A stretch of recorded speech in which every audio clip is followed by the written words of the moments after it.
नमस्कार दर्शक बंधु, आज मुझे आपण मानक मंदिर बेसर कर देखी।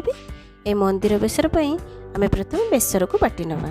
आसतु जानिबा बेसर कौन कौन आवश्यक। सोरिष, जीरा, पानमधुरी, गोलमरिच, अदा।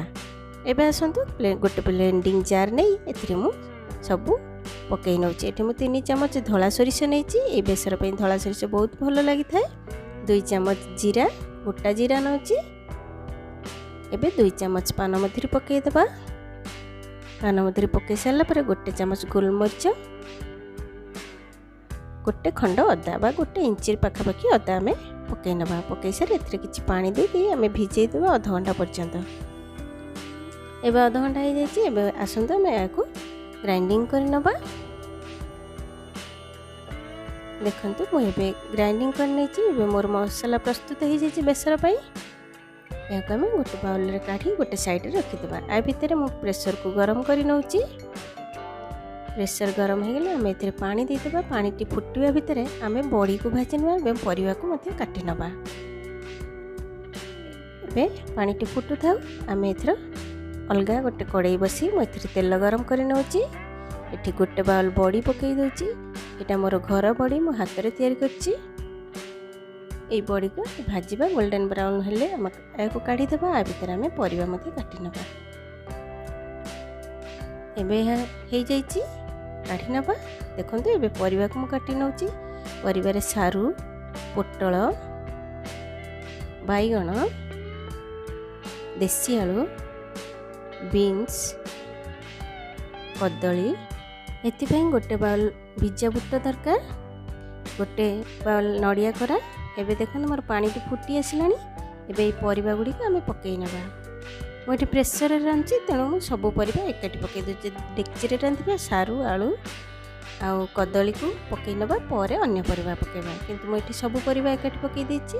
तापर जो भिजा बुट को रखी पकई नेली। आवश्यक अनुसार लुण देदेबा, हलदी देदेबा एवं बेसर बटा जो रखीचे से पकई देबा। बेसर बटा पकई सारे आमको टिके हेंगु पकेबा। का मंदिर बेसर सब हेंगु पड़े। हेंगु पड़े आम बेसरटी बहुत सुंदर बास्ना आसी था। जी दरकार हेंगु पकई नौची। प्राय आधा चमच पाखे हेंगु पकई दूची। मुझे अधिका परिमाण रांधुची। गोटे हुइसिल आसीगला। एबे यहां आम खोली देखिबा। देखंतु गोटे हुइसिल पर सबू केमती अधा अधा सिझी जाइए। एबे एथिरे आम भजा बड़ी एवं नड़िया को पकई नवा। या पुणी घाटी दबा। घाटी देकी भल भाव में मिक्स करदे कि पुणी आम प्रेसर को बंद करदे। आ गोटे हुइसिल आसा पर्यंत अपेक्षा करबा। एवं प्रेसर बंद करदेली। गोटे सीटी आसला पर आम पुणी खोलिबा। देखंतु एबे मोर बेसरटी भल भाव में फुटीगलानी। बड़ी मध्य फुली जाइए। एबे एथिरे आम गोटे बाउल बा गोटे कप पाखापाखि गुड़ पकेबा। गुड़ पकेबा द्वारा टिके मिठा रहिबो। बेसरटी बेसी राग न थाए, मिठा अंश थाए। तेणु आम ये गुड़ पकईचे। आपण आगुरी मध्य गुड़ पकई पारे। एबे आम यहाँ छुंक दबा। छुंक देवाई कड़ाई में तेल गरम कर एथिरे किछि सुखिला लंका पकई नौची।